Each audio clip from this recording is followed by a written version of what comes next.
Hermanos, Dios los bendiga. Amén. Por todo el mundo, el día de hoy, muchos están celebrando el día de resurrección, ya que fue por estas fechas, hace casi 2000 años, cuando nuestro Señor Jesucristo resucitó de entre los muertos. La Iglesia de Cristo recuerda su muerte redentora todos los domingos, al participar semanalmente de la Cena del Señor, como lo hacían los primeros cristianos. Y nunca nos olvidamos de predicar a Cristo y a Él crucificado, como lo dice el apóstol Pablo. Pero el día de hoy nos vamos a concentrar en su resurrección, ya que sin la resurrección de Cristo, todo lo que el cristiano cree se vendría abajo. Es tan importante la resurrección de Cristo que si la resurrección realmente no se hubiera efectuado, lo que dice Pablo en 1 Corintios 15 y 19 tendría validez. 1 Corintios 15 y 19 que dice: si en esta vida solamente esperamos en Cristo, somos los más dignos de conmiseración de todos los hombres. Eso si fuera cierto que Cristo no resucitó. ¿Por qué? Porque si fuera falso que Cristo resucitó, ¿cuál sería la esperanza del cristiano? Si Cristo no resucitó, entonces no hay salvación. Si Cristo no resucitó, fue falsa su enseñanza, porque Él dijo que iba a resucitar. Si Cristo no resucitó, entonces ¿a quién estamos esperando que nos salve? Si Cristo no resucitó, entonces todo lo que yo sé de Dios queda anulado. Pero bendito sea Dios, que Cristo no solo murió por mis pecados, sino que también resucitó para nuestra justificación. Y por esa confianza que tenemos, podemos ya saber que todas las promesas de Él se van a cumplir. Todas las promesas. Ahora leamos 1 Corintios 15, versículos 3 al 8 y luego 12 al 20, para confirmar lo que estamos diciendo y aclararles lo que estaba pasando en la iglesia de los Corintios, la iglesia de Corinto. Lo que pasa es que esto es lo que estaba sucediendo, hermanos. Ahí en la iglesia de Corinto, por un lado se estaba predicando a Cristo resucitado, pero también se estaba predicando una doctrina que era incorrecta, que decía que los muertos no resucitan. Por un lado decían, o sea, esto no lo predicó el apóstol Pablo, sino otras personas que se metieron ahí, ¿no? Decían por un lado, amén, Cristo resucitado, pero por otro lado decían, por ejemplo, si alguien decía, ay hermano, fíjese que el hermanito fulanito se murió, ¿va a resucitar? No, o sea, los muertos no resucitan. Entonces el apóstol Pablo, por eso escribe este capítulo, capítulo 15, diciendo no, o sea, porque si estás por un lado estás diciendo Cristo resucitó, pero por otro lado tienes la doctrina de que los muertos no resucitan, te estás contradiciendo, porque si todos los muertos no resucitan, pues entonces tampoco Cristo resucitó. Entonces él está dando a entender ya cómo ese concepto está erróneo. Es por ejemplo que yo les predicara que por un lado, lo que la Biblia sí dice, que fuera de nuestro cuerpo estamos presentes con Cristo, ausentes del cuerpo, presentes con Cristo, presentes en el cuerpo, ausentes de Cristo. Como es necesario, eso dijo el apóstol Pablo. Por otro lado, el apóstol Pedro dijo, es necesario partir y estar con Cristo. Entonces, por un lado vamos a decimos eso, y eso sí es cierto, pero vamos a decir que por otro lado estuviéramos predicando que el cuerpo y el espíritu, o el cuerpo y el alma, son inseparables. Entonces diríamos, estás contradiciéndote, porque si puedes partir de este cuerpo, como el apóstol Pablo dijo, conozco un hombre, no sé si fuera del cuerpo o fuera del cuerpo, fuera del tercer cielo, entonces puede uno salir del cuerpo. Entonces, por un lado, si uno predica esto, y por otro lado uno predica un concepto de que el cuerpo y el alma son inseparables, pues entonces está uno contradiciendo, porque si el cuerpo y el alma son inseparables, entonces todo esto también queda anulado. Entonces, si nosotros predicáramos esto, y hoy estaría el apóstol Pablo con vida, él diría, oye, ¿cómo podemos andar diciendo ya que ausentes del cuerpo y presentes con Cristo, y por otro lado están predicando que el alma y el cuerpo son inseparables? Porque si el alma y el cuerpo son inseparables, pues entonces todos los cristianos que han muerto están en sus tumbas. ¿Sí me explico? Entonces eso pasaba, pero en el caso de Cristo. Fíjense lo que dice ahí, 1 Corintios 15, versículo 3. Porque primeramente os he enseñado lo que asimismo recibí, que Cristo murió por nuestros pecados conforme a las Escrituras, y que fue sepultado y que resucitó al tercer día conforme a las Escrituras. O sea, cumpliendo cada cosa que decía las Escrituras, que las Escrituras profetizaban. Versículo 5. Y que, bueno, versículo dice 5, y que apareció a Cefas, y después, bueno, me salté un pedazo, pero dice, porque primeramente os he enseñado lo que asimismo recibí, que Cristo murió por nuestros pecados conforme a las Escrituras, y que fue sepultado y que resucitó al tercer día conforme a las Escrituras, y que apareció a Cefas y después a los 12. Después apareció a más de 500 hermanos a la vez, de los cuales muchos viven aún. Fíjense, cuando él estaba escribiendo estas letras, todavía había muchos testigos de su resurrección. Dice, y otros ya duermen. Versículo 7. Después apareció a Jacobo, después a todos los apóstoles, y al último de todos, como un abortivo, o sea, fuera de tiempo, me apareció a mí. Versículo 12. Pero si se predica de Cristo, que resucitó de los muertos, ¿cómo dicen algunos entre vosotros que no hay resurrección de muertos? Versículo 13. Porque si no hay resurrección de muertos, tampoco Cristo resucitó. Y si Cristo no resucitó, vana es entonces nuestra predicación, vana es también vuestra fe. Y somos hallados falsos testigos de Dios, porque hemos testificado de Dios que resucitó, al cual no resucitó, si en verdad los muertos no resucitan. ¿Sí me explico? O sea, como una mala doctrina conlleva muchas cosas. Versículo 16. Porque si los muertos no resucitan, tampoco Cristo resucitó. Y si Cristo no resucitó, vuestra fe, ¿qué dice? Es vana. Aún estáis en vuestros pecados. Entonces también los que durmieron en Cristo perecieron. Ya no fueron con Cristo, sino que simplemente dejaron de ser. Versículo 19. Si en esta vida solamente esperamos en Cristo, o sea, si realmente Cristo resucitó, por eso es el contexto bueno del versículo 19. Si en esta vida solamente esperamos en Cristo, o sea, pensando que Él no resucitó, somos los más dignos de conmiseración de todos los hombres. Pero el versículo 20. Mas ahora Cristo ha resucitado a los muertos, primicias de los que durmieron es hecho. Entonces aquí con eso concluimos. Él sí resucitó.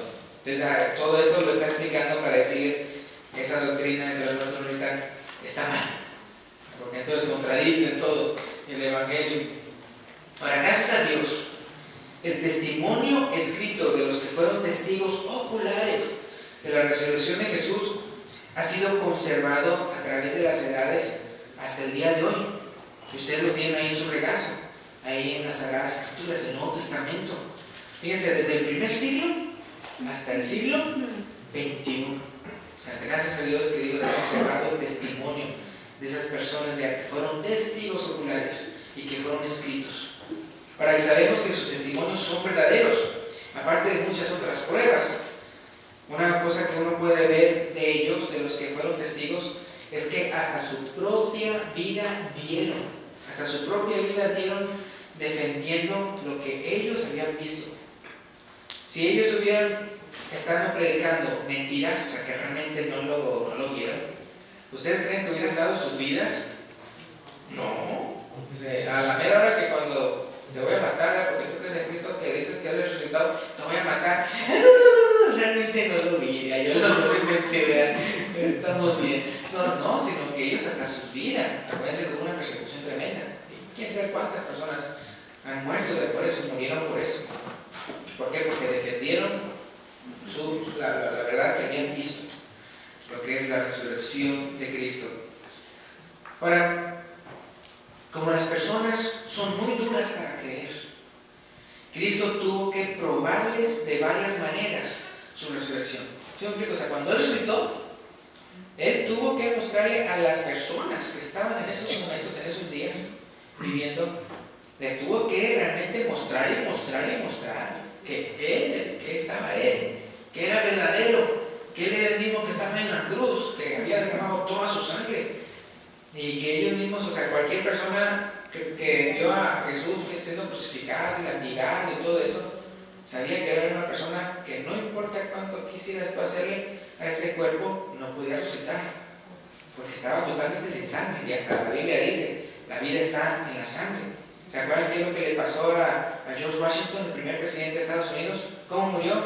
Lo desangraron. Porque en aquellos tiempos estaba la mala creencia de que si una persona estaba enferma, entonces la enfermedad estaba en la sangre. Por lo tanto, ¿qué es lo que había que hacer? Pues hay que quitarle sacarle la sangre porque está mala. Y lo desangraron. Y así muchas personas, o sea, todos esos tiempos, vean. Entonces se veían cómo el creer una cosa equivocada conlleva a muchas cosas malas. Entonces, en el caso, por ejemplo, los que vieron, y eso está desde el Antiguo Testamento en la Biblia, que la vida está en la sangre. Y cuando Cristo murió y le dio los latigazos y toda la sangre que Él derramó y todo eso, y hasta cuando ya había fallecido y aquí le traspasaron, que salió sangre con agua, o sea, ya era la última gota de sangre, o sea, ya todo. Entonces un cuerpo así no puede revivir, simplemente no puede revivir porque no tiene sangre ya. Él la derramó toda para pagar por nuestros pecados. Entonces es interesante cómo, o sea, ellos sabían que simplemente no se puede revivir ni una persona así. El día de hoy, ¿verdad? Personas que dicen que se mueren, ¿verdad? Les ponen unos electroshocks y todo eso, y ya revivió y todo eso. Pues sí, pero tiene la sangre, tiene todo eso, y aquí toda la sangre y a ver si revive. O sea, y latir, habla de todas esas cosas y laceraciones y todo eso, no van a poder sobrevivir. Entonces, por eso en el caso de ellos era muy difícil creer cómo va a resucitar Cristo. Pero Él resucitó y Él tuvo que comprobarles de muchas maneras su resurrección. Entonces, fíjense, vamos a ver varios ejemplos de cómo Él quiso comprobar su resurrección. Marcos 16, 1 al 16. Marcos 16, 1 al 16. Dice, cuando pasó el día de reposo, María Magdalena, María la madre de Jacobo, Salomé, compraron especias aromáticas para ir a ungirle. ¿Y iban a ir a dónde? ¿Lo habían sepultado? ¿Qué estaban entonces esperando? Si lo iban a ir a ungir, ¿estaban esperando a un vivo o a un muerto? Iban a visitar a un muerto. Y dice el versículo 2, y muy de mañana, el primer día de la semana, vinieron al sepulcro, ya ha salido el sol, pero decían entre sí, ¿quién nos removerá la piedra de la entrada del sepulcro? Pero cuando miraron, vieron removida la piedra, que era muy grande. Y cuando entraron en el sepulcro, vieron a un joven sentado al lado derecho, así como ahí puse ahí pusieron al lado izquierdo, ahí en el boletín, en la ilustración esa, se cubierto de una larga ropa blanca, y se espantaron. Mas Él les dijo, no os asustéis, buscáis ¿a quién? A Jesús Nazareno, el que fue ¿qué? Crucificado. Y luego dice la buena noticia, ha resucitado, no está aquí, mira el lugar en donde le pusieron, ya está vacío. Pero decid a sus discípulos y a Pedro que Él va delante de vosotros a Galilea, allí le veréis, como os dijo. Y ellas se fueron huyendo del sepulcro porque les había tomado temblor y espanto, ni decían nada a nadie porque tenían miedo, habiendo pues resucitado Jesús por la mañana. El primer día de la semana apareció primeramente a María Magdalena, de quien había echado 7 demonios. Versículo 10. Yendo ella, lo hizo saber a los que habían estado con él, que estaban tristes y llorando. ¿Por qué? Porque había muerto y era el tercer día. ¿Qué pasó? No estaban creyendo en su resurrección. Dice llorando. Versículo 11. Ellos cuando oyeron que vivía y que había sido visto por ella, alabaron a Dios. ¿O qué dice ahí? No lo creyeron. No lo creyeron. Versículo 12. Pero después apareció en otra forma a 2 de ellos, los de Emaús, que iban de camino yendo al campo. Versículo 13. Ellos fueron y lo hicieron saber a los otros. ¿Y qué dice ahí? y ni aún a ellos creyeron. Versículo 14. Finalmente se apareció a los 11 mismos, estando ellos sentados a la mesa, y les reprochó su incredulidad. ¿Y qué? Y dureza de corazón, porque no habían creído a los que le habían visto resucitado. Y versículo 15, y les dijo: id por todo el mundo y predicad el evangelio a toda criatura. El que creyere y fuere bautizado será salvo, mas el que no creyere será condenado. Entonces esa es nuestra predicación, es la predicación de ellos. ¿Por qué? Porque lo vieron resucitado. Acuérdense, si él hubiera muerto y él no hubiera resucitado, entonces es como que si él hubiera pagado por sus propios pecados, pero él no tuvo pecado, por lo tanto él pudo pagar por nuestro pecado, porque él mismo no había pecado. Pero entonces por eso él resucitó, porque él mismo no había cometido pecados. Y es la prueba de que entonces él murió por nosotros. Ahora vamos a Lucas 24. Lucas 24, 36 a 48. Pues ya vimos aquí a cómo se le apareció a unos y se le apareció a otros, y ya hasta todos ellos, a los 11, y hasta les reprochó su incredulidad y su dureza de corazón. Pues ya vimos cómo él quiso comprobarles a ellos de alguna y otra vez que él había resucitado. Ahora vamos a ver de otra manera. Lucas 24, 36 al 48. Lucas 24, 36 al 48, que dice: mientras ellos aún hablaban de estas cosas, o sea, de que unos habían dicho ya que había resucitado Jesús se puso en medio de ellos y les dijo: paz a vosotros. Entonces, fíjense, espantados y atemorizados, no estamos hablando de los apóstoles, aunque no estaban ahí todos, pero pensaban que ¿qué? Que veían espíritu. Que veían espíritu. O sea, no el cuerpo de Cristo, sino un espíritu. ¿Ese cuerpo cómo se va a poder resucitar? Un espíritu. Versículo 38. Pero él, o sea Jesús, les dijo: ¿por qué estáis turbados y vienen a vuestros corazones sus pensamientos? Mirad mis ¿qué? Mirad mis manos y mis pies. ¿Qué le había pasado a sus manos y sus pies? ¿Por qué le dice mirad mis manos y mis pies?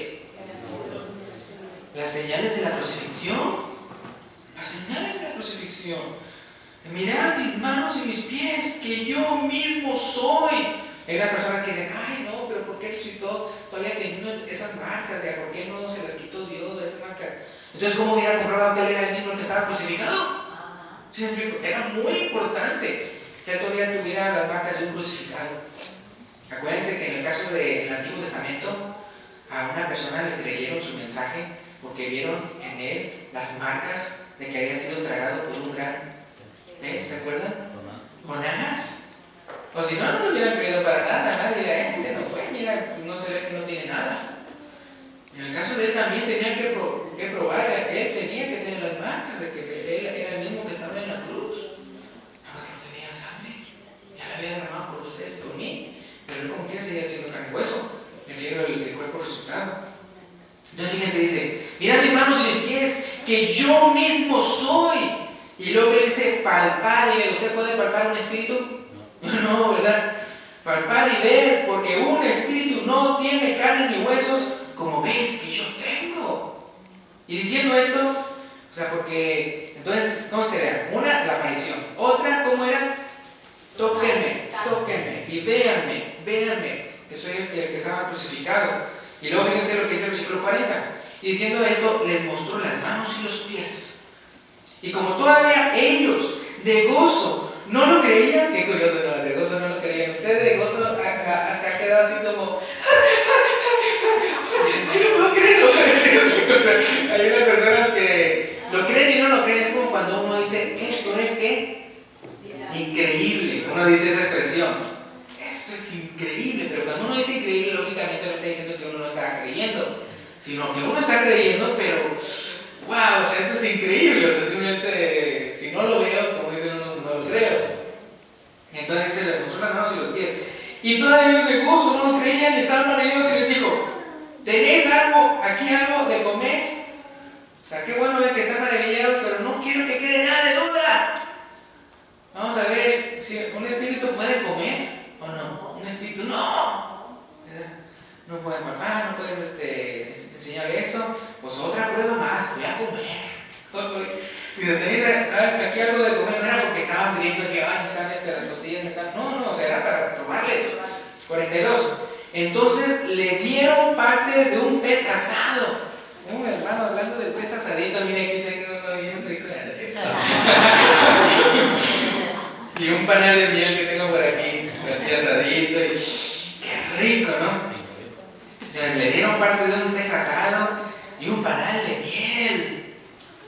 Y él lo tomó, ¿qué dice? Y comió delante de ellos, ¿verdad? ¿Para qué? Para que probaran. Ay, sí, ese es Jesús. Y come, o sea, sí es, o sea, no es un espíritu. Versículo 44. Y les dijo, estas son las palabras que os hablé, estando aún con vosotros, que era necesario que se cumpliese lo que está escrito de mí en la ley de Moisés. Fíjense, desde el Antiguo Testamento, en los profetas y en los salmos. Entonces les abrió el entendimiento para que comprendiesen las Escrituras. Y les dijo, así está escrito, y así fue necesario que el Cristo padeciese y resucitase de los muertos al tercer día. 47. Y que se predicase en su nombre, ¿qué cosas? El arrepentimiento y el perdón de pecados en todas las naciones, comenzando desde Jerusalén. Y vosotros, ¿qué dice ahí? Vosotros sois testigos de estas cosas. Vosotros sois testigos. Ellos habían visto y todo de cómo los hijos de él había resucitado. Ustedes son testigos. ¿Qué? Imagínense usted ser testigo de eso. De todo lo que estaba que en la ley de Moisés, que en los profetas y que en los salmos. Y ellos eran testigos del cumplimiento de todo eso que está profetizado. Yo lo que quisiera es estar en el día cuando se cumplan todas las profecías de su segunda venida. ¿Ustedes no quisieran estar? Yo quisiera ser uno de esos que me puedan decir a mí, tú vas a ser testigo de todas esas promesas que todavía no se han cumplido en la segunda venida, que se van a cumplir. Entonces, hermanos, si todas esas promesas, todas esas cosas de profecías del Antiguo Testamento fueron claramente confirmadas, cumplidas, ¿será que entonces podemos confiar en que la segunda venida también va a ser verdadera? Amén. Así es. Y fíjense lo que dice ahora Juan capítulo 20. No hemos terminado con eso de probar, ¿verdad?, las evidencias de que él ha resucitado. Juan 20, 24 al 31. Juan 20, 24 al 31. Dice, pero Tomás, uno de los 12, llamado Dídimo, dicen que es llamado Dídimo, es como decirle uno segundo. Es porque tal vez él era un hermano mayor y él era el segundo. Ahora, dicen los que saben que normalmente los que son segundos en cuanto a los hijos de usted tiene un hermano mayor y el mayor es el mayor de todos y usted es el segundo, normalmente está como en competencia. A veces el hermano mayor le dice mentiras al menor para hacerle creer, oh mira, yo voy a comer esta manzana y es de cuenta que el hijo menor, digo el segundo, dice, yo la tuve primero y todo eso, y que el mayor le diga, pero está todo gusaneado por dentro, quién sabe qué, todo así, ya la trae. ¿Sí me explico? Había una vez una persona que así lo hizo con un plátano. Se cuenta que el mayor vino y quería un plátano, y el segundo dijo, yo ya lo agarré. Y él dijo, no, pero ¿sabes cómo están hechas las bananas? Dice, son más de cuenta arañas. Son arañas que a la mera hora se mueren, se van pudriendo y van haciendo esto. O sea, las arañas de patas largas. Y luego después de eso, el moho y todo eso, y así se formó el plátano. Y el segundo, pues, era ignorante, no sabía, se la creyó. Y luego le dijo el mayor, y si no es cierto, y si crees que no es cierto, mira, corta el plátano en medio y puedes ver la sección de las patitas. De las semillas. ¿Puedes ver la sección? No, hombre, por quién sabe cuántos años no comió más plátano. Esa es una historia verdadera. De una mentira, ¿no? Que dijo el mayor. Entonces dicen que normalmente el segundo, a veces se la aprovechan del mayor, se aprovecha de él, y él es muy creído. Y yo luego ya después, ¿qué pasa? No importa lo que le digan, aunque sea verdad, no se lo creen. Entonces dicen que por eso era la actitud de Tomás. Dijo que a la mera hora siempre se la andaba creyendo hasta que ya se aguantó y ya. Entonces fíjense lo que dice, pero Tomás, uno de los 12, y curiosamente llamado Dídimo, no estaba con ellos cuando Jesús vino. Ahora consta que todos eran culpables de no haber creído. Acuérdense, en las otras historias, la que venía María o venían otros y no le creían. Entonces no culpen a Tomás como que él es el único incrédulo. No. O sea, también los demás fueron igual. Pero fíjense, dice, no estaba con ellos cuando Jesús vino, o sea, la primera vez ahí, enfrente de todos ahí en la mesa. Le dijeron, pues, los otros discípulos, ¡al Señor hemos visto! Él les dijo, si no viera en sus manos la señal de los clavos y metiere mi dedo en lugar de los clavos y metiere mi mano en su costado, no creeré, no me la van a hacer.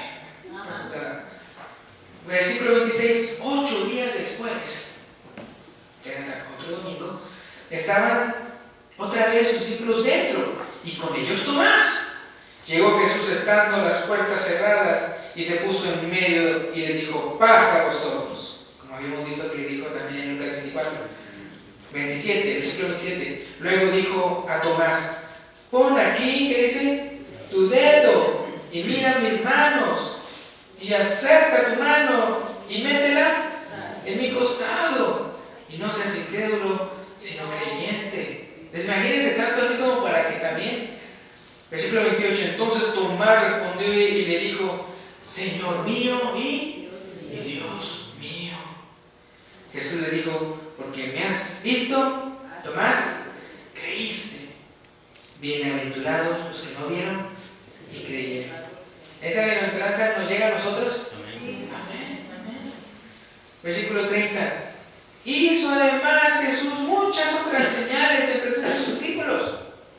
Entonces estas nada más son unas de las pruebas, muchas otras, las cuales no están escritas en este libro, pero estas se han escrito para que creáis que Jesús es el Cristo, el Hijo de Dios, y para que creyendo tengáis vida en su nombre. Esa es la razón de todo esto. Ahora, en 1 Corintios 15:6 ya leímos que no nada más los apóstoles fueron testigos de su resurrección, sino que muchas otras personas más. Cuando dice 1 Corintios 15:6, después apareció a más de 500 hermanos a la vez. No dice que solamente llegó a aparecer a 500. Él pudo haber aparecido mucho más. Pero eso es a la vez. A la vez, 500. Ahorita, ¿cuántos somos aquí? Tal vez 100. Póngale 200, 300, 400, 500. ¿Sí me explico? 5 veces lo que estamos aquí ahorita. Y se apareció más de 500. Y aquí dice a más de 500 hermanos a la vez. De los cuales muchos viven aún y otros ya duermen. Ahora, en Hechos capítulo 1, versículo 1 al 3. Hechos 1 al 3. Acuérdense que el autor de Hechos es Lucas. Entonces, Lucas escribió el libro de Lucas y escribió Hechos. Esto les explico por lo que dice aquí. Hechos 1 al 3 dice: en el primer tratado, o Teófilo, de Lucas, el primer tratado, había acerca de todas las cosas que Jesús comenzó a hacer y enseñar hasta el día en que fue recibido arriba, después de haber dado mandamientos por el Espíritu Santo a los apóstoles que había escogido, a quienes también, después de haber padecido, se presentó vivo con muchas pruebas que dicen indubitables, o sea que no se pueden dudar, apareciéndoles durante ¿cuánto? 40 días y hablándoles acerca del reino de Dios. Entonces, y para terminar, hermanos, el día de hoy quiero recordarles nuevamente por qué es tan importante la resurrección de Cristo. Si Él no hubiera resucitado, vana sería nuestra fe. Aún estaríamos en los pecados y todas las promesas en las que creemos no se cumplirían. Pero como Él sí resucitó, tenemos la esperanza de la vida eterna y el conocimiento de que ahorita se encuentra a la diestra de Dios intercediendo por nosotros. Ahora, hablando de Jesús, en Romanos 4:25 dice: el cual fue entregado por nuestras transgresiones y resucitado, ¿para qué? Para nuestra justificación. ¿Sí se fijan cómo la resurrección es muy importante? Y resucitado para nuestra justificación. Entonces es por eso que cuando confesamos nuestra fe en Él, o sea, antes de bautizarnos, debemos creer en su resurrección. Siempre que una persona puede decir, sí, yo creo en Cristo y todo eso, pero si esa persona no cree que fue resucitado, no sirve para nada toda esa confesión. Y esta es la última cita que tengo aquí, Romanos 10, 8 al 10. Romanos 10, 8 al 10. Voy a comenzar el versículo 8, desde la segunda parte del versículo 8, donde dice: esta es la palabra de fe que predicamos, que si confesares con tu boca que Jesús es el Señor, y fíjense lo que dice ahí adelante, y creyeres en tu corazón que Dios le levantó de los muertos, serás salvo. Entonces es bien importante creer en su resurrección. Versículo 10: porque con el corazón se cree para justicia, pero con la boca se confiesa para salvación. Y como conclusión, simplemente quiero repetir en cada pasaje que vimos la última parte. O sea, ¿por qué todo esto de la resurrección? ¿Por qué todo esto de la resurrección? ¿Por qué todo esto? En el 1 Corintios 15, 20 dice: mas ahora Cristo resucitado de los muertos, primicias de los que durmieron es hecho. Todo lo que viene para adelante, todas las promesas se van a cumplir, porque Él lo comprobó, Él mismo resucitando. Y luego también en Marcos 16, versículo 15-16, ir por todo el mundo y predicar el evangelio a toda criatura, el que creyere y fuere bautizado será salvo. Y luego en Lucas 24, versículo 47 y 48, versículo 47, que se predicase en su nombre el arrepentimiento y el perdón de pecados en todas las naciones. Y luego en Juan 20, 31, estas se han escrito para que creáis que Jesús es el Cristo, el Hijo de Dios, y para que creyendo tengáis vidas en su nombre. Y como dice Hechos, dice que Él les habló acerca del reino de Dios y cómo es muy importante eso de confesar y creyendo en su resurrección para ser salvos. Entonces, si una persona aquí, ¿verdad?, no ha confesado abiertamente en público que usted cree en Cristo, si usted no ha sido bautizado, usted tal vez dice: no, pues yo sí creo en Cristo y yo también quiero cambiar, porque aquí dice que se predique en su nombre el arrepentimiento y el perdón de pecados. Usted quiere arrepentir sus pecados, usted ya no quiere vivir la misma vida, usted quiere bautizarse el día de hoy para estar en Cristo. Y como vimos de la mañana, a la mera hora usted está, por decirlo así, recibiendo, usted le está diciendo sí a esa invitación de pertenecer a Cristo en el bautismo. Entonces acuérdense, para perdón de pecados, para recibir el don del Espíritu Santo, y de ahorita en adelante, a ver cuándo falta, cuando Él venga y tengamos lo que son las bodas del Cordero. Entonces, si usted quiere participar en esas bodas, como parte de la novia de Cristo, entonces usted puede pasar al frente, si usted quiere hacer esto el día de hoy. Por otro lado, si usted ya ha hecho eso, si usted ya es un cristiano, pero usted se ha alejado, usted quiere venir otra vez, reconciliarse con Dios, también puede pasar al frente. Dios lo bendiga. Amén.